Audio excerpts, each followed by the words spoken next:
Qulu salam, nə tərsən, nə var, nə yox. Qulu bax, bir heyvanların xaçından, Ağdamın Xaçın kəndindən, bax gətirəm Bərdiyə satışa. 112 baş heyvanını hamısı da yetirib, hamısı da birinci qarnadır.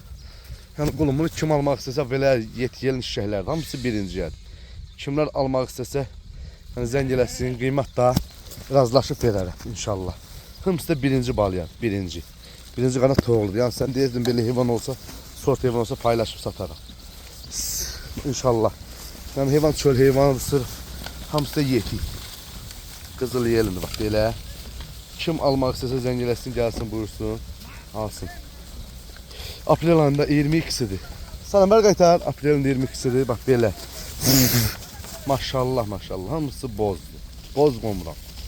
Kim almaq istəsə zəng eləsin, bax atirka yığıb gətirəm Bərdiyə. Bunun 1000 dənəsi də yerindədir. 1000 dənə idi, 100'ünü gətirəm, 900'də yerində qaldı.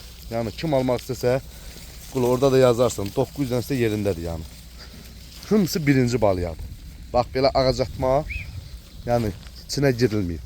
Ağac atma, ağac atılıb gəlir. Görsən əziz qardaş.